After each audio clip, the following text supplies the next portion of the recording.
আল্লাহ তাআলা আদমকে যখন ফেরেশতাদের কথার বিপরীতে সৃষ্টি করলেন, তখন আদমকে স্পেশাল করার জন্য উনি হয়তো আদমকে এই পৃথিবীর সবচেয়ে বিশাল শরীর দিতে পারতেন। তিমি মাছের চাইতে বৃহৎ শরীর, হাতির চাইতে বড় শরীর, জিরাফের চাইতে বড় গলা, সিংহের চাইতে বা নেকড়ের চাইতে বেশি ক্ষিপ্রতা, এগুলো দিয়ে মহান আল্লাহ তাআলা আদমকে অন্যদের চাইতে আলাদা করতে পারতেন। অথবা এটাও করতে পারতেন যে, হে মিকাইল, তোমার এতগুলো ডানা আছে, আমি আদমকে এতগুলো ডানা দিয়ে দিলাম। আদম মিকাইল নামক ফেরেশতার চাইতে বেশি শক্তিশালী, অথবা আদম জিবরিল আমিনের চাইতে বেশি শক্তিশালী। কিন্তু আল্লাহ তাআলা এগুলোর একটাও করেন নাই।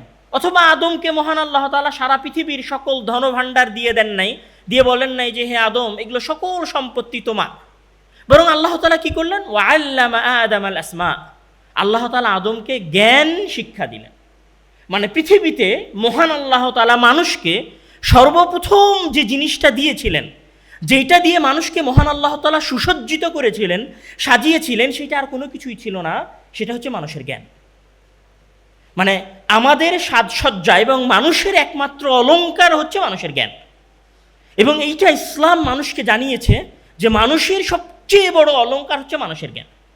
এই জ্ঞানের আলোচনায় দুইটা শব্দের ব্যাখ্যা আমি একটু করব। কোরআনে এখানে আল্লাহ তাআলা দুইটা শব্দ বলেছেন, হয়তো একটু গ্রামারের আলোচনার মধ্যে যাবে, তারপরেও আমি চেষ্টা করব সহজ হিসেবে উপস্থাপন করার। দুইটা শব্দের, আরবি শব্দের ব্যাখ্যা করব একটু। যে মহান আল্লাহ তাআলা যখন কোরআনে বাক্যটা নিয়ে এসেছেন, তখন এরকম আছে যে ওয়াল্লামা, আর তিনি শিখালেন, ওয়াল্লামা আদামা, তিনি আদমকে শিখালেন আল আসমা কুল্লাহা। এখানে আরবিতে একটা শব্দ ব্যবহার করা হয়েছে আল আসমা, আর পরে আর একটা শব্দ ব্যবহার করা হয়েছে কুল্লাহা। আমরা বাংলায় একবচন বহুবচন বুঝি তো সবাই, একবচন দ্বিবচন বহুবচন। আরবিতেও এরকম একবচন দ্বিবচন বহুবচন আছে। তো আরবিতে ইসমুন শব্দের অর্থ হচ্ছে নাম বা পরিচয়, এটা একবচন শব্দ। আর এই শব্দটার বহুবচন হচ্ছে আল আসমা। মানে বহুবচন মানে অনেক নাম, অনেক কিছুর পরিচয়। এইটা একটা বিষয়। আরেকটা বিষয় আছে এই শব্দের শুরুতে, যে এই শব্দের শুরুতে আরবিতে আমরা যেমন ইংরেজিতে বলি, বাংলায় বলে যে সব, সমস্ত, সবগুলো, অথবা ইংরেজিতে বলি এভরিথিং। এই অর্থ দেওয়ার জন্য আরবিতে দুইটা অক্ষর ব্যবহার হয়, একটা হচ্ছে আলিফ এবং লাম। সেইটা মহান আল্লাহ তাআলা এই শব্দের শুরুতে ব্যবহার করেছেন। আবার এই শব্দের শেষে মহান আল্লাহ তাআলা একটা শব্দ ব্যবহার করেছেন, যেটা হচ্ছে কুল্লাহা, কুল্লা শব্দ। এটাও বোঝায় যে সকল কিছু। তো আমি যদি আল আসমা কুল্লাহা শব্দটাকে অর্থ করি পূর্ণরূপে, তাহলে এইটা দাঁড়াবে যে এই পৃথিবীর সকল কিছুর জ্ঞান এবং সকল কিছুর পরিচয় এবং সকল কিছুর নাম মহান আল্লাহ তাআলা আদমকে শিখিয়েছিলেন। সকল কিছুর, আমি মানে বোঝানোর সহজার্থে বলছি, সকল কিছুর মানে শব্দটাকে মহান আল্লাহ তাআলা এত ব্যাপক করে বলেছেন যে শব্দটাকে একবার বহুবচন করেছেন। বহুবচন করার আগে শব্দটার শুরুতে আবার এভরি নলেজ এইরকম একটা অর্থ ব্যবহার করেছেন। ওইটার শেষে আবার ওয়াল, কুল্লুন শব্দ ব্যবহার করেছেন, সব। মানে দুনিয়ার এমন কোনো জ্ঞান যেটা মানুষ ভবিষ্যতে আবিষ্কার করবে আর সেইটা আদম জানতেন না, অথবা মহান আল্লাহ তাআলা আদমকে শিক্ষা দেন নাই, এমনটা হয় নাই। আদমকে শিক্ষা দেওয়ার কারণেই আজকে আমরা শিখছি। এটা কিভাবে? আপনারা যেটাকে বলেন সম্ভবত বিবর্তন। ইসলাম বিবর্তনে বিশ্বাস করে, কিন্তু আমরা যে বিবর্তনের কথা বলি বা পৃথিবীতে যে ডারউইনের বিবর্তনবাদ প্রচলিত আছে, এই বিবর্তনে ইসলাম বিশ্বাস করে না। ইসলাম বিশ্বাস করে যে একটা প্রাণীর অভ্যন্তরে বিবর্তন হতে পারে। মানে আগে মানুষ অনেক লম্বা ছিল, সেখান থেকে মানুষ ছোট হচ্ছে। মানুষের পেশি পাতলা ছিল, সেটা ব্যায়াম করলে সেটা বড় হয়। অভ্যন্তরীণ বিবর্তন ইসলাম বিশ্বাস করে। তো আদম আলাইহিস সালামকে দেওয়া সবগুলো জ্ঞান আমরা পর্যায়ক্রমে পাচ্ছি। এই আল আসমা শব্দের পরে আরেকটা শব্দের আমি একটু ব্যাখ্যা করতে চাইব, হয়তো একটু জটিল হয়ে যাচ্ছে আলোচনা। ওখানে একটা শব্দ আছে যে মহান আল্লাহ তাআলা যখন আদমকে সকল জ্ঞান শিখালেন, তারপরে মহান আল্লাহ তাআলা কি করেছেন? ওই সকল কিছু ফেরেশতাদের সামনে মহান আল্লাহ তাআলা পেশ করেছিলেন। আপনারা জানেন কিন্তু এই ঘটনাটা, ফেরেশতা এবং আদমের ঘটনা, যে মহান আল্লাহ তাআলা আদমকে সকল জ্ঞান শিখালেন, তারপরে সেই সকল জিনিসকে ফেরেশতাদের সামনে পেশ করলেন। তারপরে বললেন যে হে ফেরেশতারা, তোমরা যদি সত্যবাদী হয়ে থাকো তাহলে বলো তো এগুলো কি? তখন ফেরেশতারা বলতে পারলো না। আদম আলাইহিস সালাম সেগুলো বলতে পারলো, আপনারা জানেন। তো এখানে পেশ করার একটা শব্দ ব্যবহার করা হয়েছে আরবিতে, শব্দটা হচ্ছে আরাদা, আইন র বদ। যারা মোটামুটি ছোটোবেলায় মক্তবে আরবি অক্ষর পড়েছেন তারা এটা জানেন। তো আরাদা শব্দের অর্থ মুফাসসিরগণ ইমাম তাবারি রাহেমাহুল্লাহ, ইবনে কাসির রাহেমাহুল্লাহ এবং মুজাহিদ রাহেমাহুল্লাহ ব্যাখ্যা করেছেন যে আরাদা শব্দ হচ্ছে আরবিতে, আমরা ওই যে মোবাইলের দোকানে যাই না, আমরা ওইখানে ডিসপ্লে দেখি যেখানে মোবাইল সাজানো থাকে, তো আরবিতে যেখানে কোনো জিনিস সাজানো থাকে সেটাকে বলা হয় মা'রাদ। আর আরাদা শব্দের অর্থ হচ্ছে কোনো কিছুকে দৃশ্যমান করে পেশ করা। যতক্ষণ পর্যন্ত কোনো কিছুকে দৃশ্যমান করে পেশ করা হয় না ততক্ষণ পর্যন্ত সেখানে আরাদা শব্দ ব্যবহার করা হয় না। তো এই শব্দটা প্রমাণ করছে যে মহান আল্লাহ তাআলা সেই দিন ফেরেশতা এবং আদমের সামনে সকল কিছুকেই দৃশ্যমান করে পেশ করেছিলেন। দৃশ্যমান করে মানে সেই দিন, বোঝানোর সুবিধার্থে বলছি, সেই দিন হয়তো উড়োজাহাজের ইঞ্জিন থেকে নিয়ে শুরু করে আমাদের স্যান্ডেল তৈরি করা এবং পোশাক তৈরি করার পূর্ণ টেকনোলজি পর্যন্ত সেই দিন মহান আল্লাহ তাআলা মানুষ এবং ফেরেশতাদের সামনে পেশ করেছিলেন। এই ব্যাখ্যাটুকু আমি কেন করলাম? এই ব্যাখ্যাটুকু আমি করলাম যে ইলমের গুরুত্ব ইসলামে কত, অথবা ইলমটাকে মহান আল্লাহ তাআলা কত বিস্তারিতভাবে আদমের সৃষ্টির সাথে আলোচনা করেছেন সেটা বোঝানোর জন্য। এই অংশটুকু বলার পরের যেটা অংশ সেটা হচ্ছে যে আপনারা সবাই জানেন যে আদমকে যখন মহান আল্লাহ তাআলা আদমকে জ্ঞান শিখালেন, তারপরে সেগুলোকে ফেরেশতাদের সামনে পেশ করলেন প্রকাশ্যে। তারপরে ফেরেশতাদেরকে বললেন যে তোমরা বলো যে এগুলো কি। ফেরেশতারা পারলো না, তখন মহান আল্লাহ তাআলা আদমকে বললেন ইয়া আদম আম্বিহুম, এগুলো কিন্তু কোরআনের আয়াত, আমি কিন্তু বাংলায় বলছি কথাগুলো। ইয়া আদম আম্বিহুম বিআসমাইহি হাউলা ইন কুনতু ওয়াইদ ক্বালা রব জি ওয়াইদ ক্বালা রাব্বুকা লিল মালাইকাতি, আমি আয়াতটা ভুলে যাচ্ছি মনে হয়। জি ইয়া আদামু আম্বিহুম বিআসমাই হাউলাইহিম বিআসমাইহিম, যে হে আদম আপনি তাদেরকে এই সকল কিছুর নামগুলো বলে দেন। তো একবার ফেরেশতাদেরকে জিজ্ঞাসা করলেন, ফেরেশতারা বলল যে এগুলো আমরা জানি না। তখন মহান আল্লাহ তাআলা আদমকে বললেন যে হে আদম তুমি এগুলো বলে দাও। তখন আদম পারল। আমি যদি বলি যে আমরা যদি এখানে 3-4 জন মানুষকে দাঁড় করাই দেই, তারপরে বলি যে আপনি এটা বলেন তো কি, আপনি এটা বলেন তো কি, যখন এই যে বলতে পারা বা কোনো কাজ করতে না পারা বা পারার যে বিষয়টা, এই কাজটাকে বাংলায় কি বলে? প্রতিযোগিতা। কে পারছে আর কে পারছে না এইটা দেখার যে পারিভাষিক নাম সেটা হচ্ছে প্রতিযোগিতার আয়োজন করা বা প্রতিযোগিতা করা। তাহলে পৃথিবীর ইতিহাসে সর্বপ্রথম যে প্রতিযোগিতাটা হয়েছিল সেই প্রতিযোগিতাটা কিসের প্রতিযোগিতা ছিল? জ্ঞানের প্রতিযোগিতা ছিল। মানে ইসলাম মানুষকে বলে দিয়েছে যে এই পৃথিবীর মূল যেই জায়গায় তোমরা কম্পিটিশন করবা, প্রতিযোগিতা করবা, সেটা হচ্ছে জ্ঞান। জ্ঞানের বাইরে এই পৃথিবীতে বাস্তবে আর কোনো প্রতিযোগিতা নাই। যখন ফেরেশতারা পারল না বলতে এবং আদম সেগুলোর কথা সব বিস্তারিত বলে দিল, তখন মহান আল্লাহ তাআলা ফেরেশতাদেরকে বললেন যে ওয়াইদ ক্বালা রাব্বুকা লিল মালাইকাতি ইসজুদু, যে হে ফেরেশতারা তোমরা এবার কি করো? আদমকে সিজদা করো। সেই সিজদাটা ইবাদতের সিজদা ছিল না, সম্মানের সিজদা ছিল। এবং মুফাসসিরিনে কেরাম এই ব্যাখ্যাটাও করেছেন যে সম্মানটা ছিল আদমের জ্ঞানের কারণে। সম্মানটা আরও একটা কারণে ছিল যে মহান আল্লাহ তাআলা আদমকে নিজের হাতে সৃষ্টি করেছেন এই কারণে। তো প্রথমে আমরা যে জিনিসটা জানলাম এই অংশে এসে, যে পৃথিবীর ইতিহাসের প্রথম যে প্রতিযোগিতাটা ছিল সেটা জ্ঞানের প্রতিযোগিতা ছিল। আর পরের যে জিনিসটা জানলাম আমরা সেটা হচ্ছে যারা এই জ্ঞানের প্রতিযোগিতায় পরাজিত হয়েছে তারা আদম আলাইহিস সালামকে সম্মানের সিজদা করেছে। মানে যারা জ্ঞানে জয়ী হবে সারা পৃথিবী তাদেরকে সিজদা করবে। আজকে কিন্তু আপাত দৃষ্টিতে আপনি যদি দেখেন এটাই ঘটছে। সারা পৃথিবী আমেরিকার কাছে মাথা নত করছে। ডোনাল্ড ট্রাম্পের মতো একজন মানুষ, একটা দেশের প্রেসিডেন্ট, সকাল সন্ধ্যায় যা খুশি তাই বলছে। সকালে একটা কথা বললে সন্ধ্যায় আর একটা কথা বলে, পরের দিন আর একটা কথা বলে। সেগুলো নিয়ে মানুষ মিমও বানায়, মানে সেগুলো নিয়ে মানুষ তিরস্কারও করে, কিন্তু তার কথা পরিবর্তন হয় না। সারা পৃথিবী আজকে চায়নার টেকনোলজির সামনে মাথা নত করছে। সারা পৃথিবী আজকে রাশিয়া, ইংল্যান্ড এবং ইসরায়েলের সামনে মাথা নত করছে। কেন? আপনি বলবেন যে হ্যাঁ চীনের কাছে অনেক প্রযুক্তি আছে। আপনি বলবেন আমেরিকার কাছে অনেক সামরিক শক্তি আছে, আপনি বলবেন যে রাশিয়ার কাছে অনেক সামরিক শক্তি আছে। এই সকল শক্তিগুলোর পিছনে কি আছে? জ্ঞান আছে। পৃথিবীর সে মুসলিম হোক অথবা অমুসলিম হোক, এটা হচ্ছে আল্লাহ তাআলার পৃথিবী পরিচালনার মূলনীতি। এটা মুসলিম অমুসলিমের সাথে খাস নয়। পৃথিবী পরিচালনায় যখন মহান আল্লাহ তাআলা মানুষকে সৃষ্টি করে দিয়েছেন, তখন মহান আল্লাহ তাআলা এই মূলনীতি নির্ধারণ করে দিয়েছেন যে যারা জ্ঞান অর্জন করবে এবং জ্ঞানের প্রতিযোগিতায় এগিয়ে থাকবে, বাকি পৃথিবী তাদেরকে সিজদা করবে। আপাতদৃষ্টিতে এবং বাস্তবে এটাই ঘটছে। সারা পৃথিবী তাদের কাছেই সিজদা করছে যারা সবচেয়ে বেশি জ্ঞানী। সবচেয়ে এই অংশে সবচেয়ে দুঃখজনক যেটা বিষয়, যে একসময় সারা পৃথিবী আমাদেরকেও সিজদা করেছে।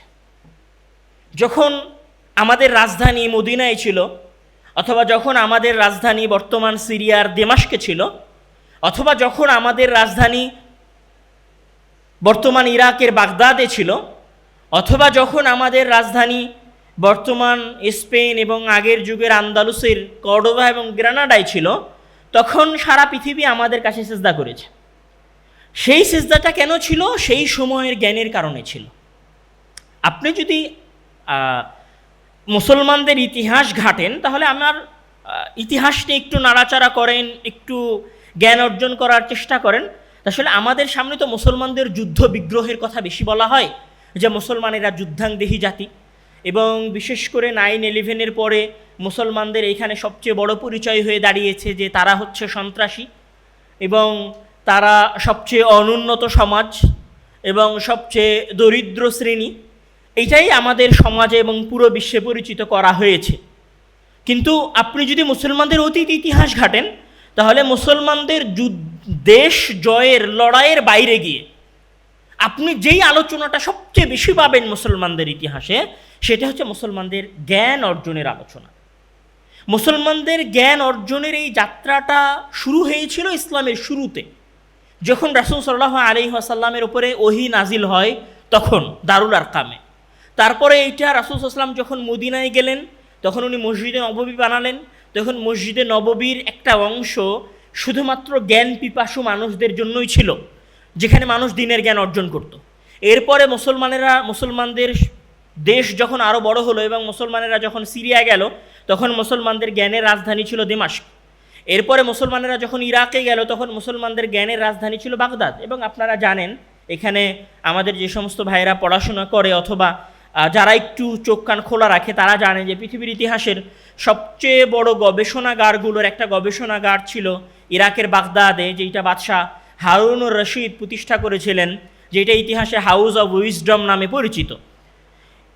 এরপরে গ্রানাডা, স্পেন, আমরা হয়তো এখন স্পেনকে মেসি সম্ভবত স্পেনেরই খেলোয়াড়, আর্জেন্টিনার খেলোয়াড়, কিন্তু আপনারা স্পেনকে চেনেন খেলাধুলার কারণে। কিন্তু স্পেন একসময় পুরো পৃথিবীতে পরিচিত ছিল, পুরো পৃথিবীর মানুষদের কাছে পরিচিত ছিল জ্ঞানের কারণে। তো আমি এই অংশে যেটা বলতে চাচ্ছি সেটা হচ্ছে যে আসলে আমাদের যেটা বাস্তব ইতিহাস ছিল, আপনি যদি মুসলমানদের খুব নিকটের ভারত উপমহাদেশে মুসলমানদের যে ইতিহাস আছে, আপনি যদি সেই ইতিহাসও ঘাটেন, তাহলে দেখবেন যে আমাদের চাঁপাই নবাবগঞ্জের অঞ্চলে প্রায় আজ থেকে 500-600 বছর আগে দরাসবাড়ি নামে একটা বিশ্ববিদ্যালয় ছিল। আপনি যদি আমাদের সোনারগাঁয়ে যান, তাহলে এখানেও বিশ্ববিদ্যালয় ছিল। আমাদের যে সমস্ত বাদশাহগণ ভারত উপমহাদেশ শাসন করেছেন, তাদের কাছেও জ্ঞানের মূল্য ছিল। যারা বর্তমান যেটা আফগানিস্তানের অঞ্চল, যেখান থেকে মাহমুদ গজনী ভারতে আক্রমণ করেছেন, আপনি যদি গজনী সাম্রাজ্যের ইতিহাস নিয়ে পড়াশোনা করেন, তাহলে দেখবেন এখানেও মুসলমানদের জ্ঞান চর্চার ইতিহাস আছে। আপনি যদি মামলুক, আপনারা অনেকেই কুতুবউদ্দিন বাইবার্সের নাম শুনেছেন, বাইবার্সের নামের সাথে আপনারা পরিচিত, আপনারা যদি তাদের সালতানাত নিয়েও পড়াশোনা করেন, তাহলে দেখবেন যে তাদের সালতানাতেও জ্ঞান চর্চার ইতিহাস আছে। সকল মুসলিম সাম্রাজ্যে জ্ঞান চর্চার ইতিহাস আছে। মুসলমানদের ইতিহাসের সবচেয়ে বড় অংশটা হচ্ছে জ্ঞান চর্চার ইতিহাস। কিন্তু দুঃখজনক হলেও কালের পরিক্রমায় হোক অথবা আমাদের অবহেলার কারণে হোক, মুসলমানদের জ্ঞান চর্চার ইতিহাসগুলো আমাদের সামনে খুব বেশি একটা আলোচনা হয় নাই, খুব বেশি একটা আমাদের সামনে উঠে নিয়ে আসার চেষ্টা করা হয়নি, বরং এই জিনিসগুলোকে বারবার বিকৃত করেই পেশ করার চেষ্টা করা হয়েছে। এই অংশে এসে আমি যেটা বলতে চাচ্ছিলাম যে পৃথিবীর সবচেয়ে, আমি যে কথাটা এর আগেও কয়েক জায়গায় বলেছি, সেটা আমি আজকেও এখানে বলছি, পৃথিবীর সবচেয়ে বেশি সময়কে মূল্যায়নকারী জাতি এবং পৃথিবীর ইতিহাসের দিনের দিক থেকে এবং ধর্মের দিক থেকে জ্ঞানকে সবচেয়ে বেশি মূল্যায়নকারী ধর্ম আজকে সবচেয়ে বেশি সময়কে অবহেলা করছে এবং সবচেয়ে বেশি জ্ঞানকে অবহেলা করছে। যে সমস্ত ভাইয়েরা আর্জেন্টিনা অথবা ব্রাজিলের খেলাধুলা দেখছেন, দেখা নিয়ে সময় নষ্ট দেখার মাধ্যমে আনন্দ পাচ্ছেন, আমি তাদেরকে হালাল হারামের কথা বলতে চাই না। আমি তাদেরকে শুধু এটা বলতে চাই যে আপনি সময় নষ্ট করছেন, আর আপনার অতীত ইতিহাসে আপনার পূর্ব উত্তরসূরিদের মাঝে সময় নষ্ট করার কোনো উপমা নাই, সময় নষ্ট করার কোনো উদাহরণ নাই। পৃথিবীতে সবচেয়ে বেশি কোনো জাতি যদি সময়কে কাজে লাগিয়ে থাকে তাহলে মুসলমানেরা, যাদের কাছে সময় আল্লাহ তাআলার প্রদত্ত সবচেয়ে বড় নিয়ামত।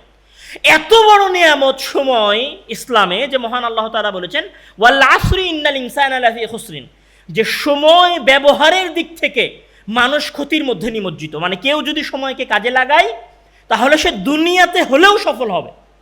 আমার কথাটা মনে হয় বুঝতে পারেননি। কোনো মানুষ যদি, সে মুসলিম না, সে অমুসলিম, সে ইহুদি, সে খ্রিস্টান, কিন্তু সে যদি সময়কে কাজে লাগায় তাহলে সে দুনিয়াতে সফল হবে। আর কোনো ব্যক্তি যদি সময়কে কাজে না লাগায় আর সে যদি মুসলিমও হয়, সময়কে কাজে না লাগিয়ে সে ইবাদত না করে, তাহলে সে ক্ষতিগ্রস্ত হবে। তো ইসলামে লাভবান হয় এবং ক্ষতিগ্রস্তের মানদণ্ডটা হচ্ছে সময়কে কাজে লাগানোর সাথে। এবং এরপরে এই জাতি সবচেয়ে বেশি যেটা গুরুত্ব দিয়েছে সেটা হচ্ছে সময়, আর আমরা জ্ঞানে, আর আমরা সেই জ্ঞান অর্জনে সবচেয়ে বেশি অবহেলা করছি। এই যে অংশে আমি আরও একটা কথা বলতে চাই, যে আসলে একটা দিন, একটা ধর্ম জ্ঞান অর্জন করাকে কত বেশি গুরুত্ব দিলে এটাকে ইবাদতের মধ্যে ফেলে দিতে পারে। আমরা ইবাদত বলতে কি বুঝি? ইবাদত মানে আল্লাহ তাআলার দাসত্ব করা। আমরা ইবাদত বলতে বুঝি সালাত আদায় করা, সিয়াম পালন করা, হজ রাখা, দান সাদকা করা। ইসলামের দৃষ্টিতে শুধু এগুলো ইবাদত না। ইসলামের দৃষ্টিতে কোনো একজন ছাত্র যদি তার টেবিলে বসে থেকে পড়ে, জ্ঞান অর্জন করে, শেখে, এটাও ইবাদত। এবং ইসলামের দৃষ্টিতে এটা এত বড় ইবাদত যে রাসূল সাল্লাল্লাহু আলাইহি ওয়াসাল্লাম বলছেন যে মান সালাকা তরিকান ইয়ালতামিসু ফীহি ইলমান সাহালাল্লাহু লাহু বিহি তরিকান ইলাল জান্নাহ, যে কেউ যদি জ্ঞান অর্জনের জন্য চেষ্টা করে তাহলে আল্লাহ তাআলা তার জান্নাতে যাওয়ার রাস্তা সহজ করে দেন। আলটিমেটলি আমরা যারা সালাত আদায় করি, আমাদের সালাত আদায় করার উদ্দেশ্য কি? জান্নাতে যাওয়া। আমরা যারা রমজান মাসে সিয়াম পালন করি তাদের উদ্দেশ্য কি? জান্নাতে যাওয়া। আমরা যারা দান করি, সাদকা করি, তাদের উদ্দেশ্য কি? জান্নাতে যাওয়া। তো মহান আল্লাহ তাআলা বলছেন না শুধু এইগুলো জান্নাতে যাওয়ার মাধ্যম নয়, রাসূল বলছেন যে না এইগুলো জান্নাতে যাওয়ার শুধু মাধ্যম নয়, জান্নাতে যাওয়ার আরও একটা মাধ্যম আছে যেটা তোমরা কাজে লাগাও, সেটা হচ্ছে কি? জ্ঞান অর্জন করা। এখানে একটা মজার কথা আপনাদেরকে বলি, আপনারা যারা টেক্সটাইলে পড়তেছেন, আবার অনেকেই এখানে ইঞ্জিনিয়ারিং করছেন, আপনারা হয়তো মনে করেন যে আমি টেক্সটাইলে পড়ছি, ইঞ্জিনিয়ারিংয়ে করছি, এটার সাথে তো দিনের জ্ঞানের কোনো সম্পর্ক নাই। কোনো ব্যক্তি যদি, মানে ইসলামে একটা মূলনীতি আছে, সেটা হচ্ছে যে রাসূল সাল্লাল্লাহু আলাইহি ওয়াসাল্লামের হাদিস, যেটা আমাদের কোরআনের পরে সবচেয়ে বিশুদ্ধ গ্রন্থ সহিহুল বুখারীতে এসেছে, যে ইন্নামাল আমালু বিন্নিয়াহ, যে সকল কাজ মানুষের উদ্দেশ্যের উপরে নির্ভরশীল। মানে ধরেন একটা সাধারণ কাজ, সেইটাতে কোনো নেকি রাখা নাই। যেমন ধরেন ঘুমানো, সমস্যা নেই। যেমন ধরুন আমি রাত্রে ঘুমাচ্ছি, আমরা স্বভাবত কী ভাবি যে আমি তো রাতে ঘুমাচ্ছি, ঘুমানোর মাধ্যমে কি আবার নেকি হতে পারে? কিন্তু ধরেন আপনি রাত্রে ঘুমাচ্ছেন, ঘুমানোর সময় আপনি ভেবেছেন যে আমি তাড়াতাড়ি ঘুমাচ্ছি যেন আমি সকালে ফজরের সলাতটা জামাতে আদায় করতে পারি, তাহলে আপনার এই ঘুমানোতে নেকি আছে, মানে আপনি এই ঘুমানোর মাধ্যমে নেকি পাবেন।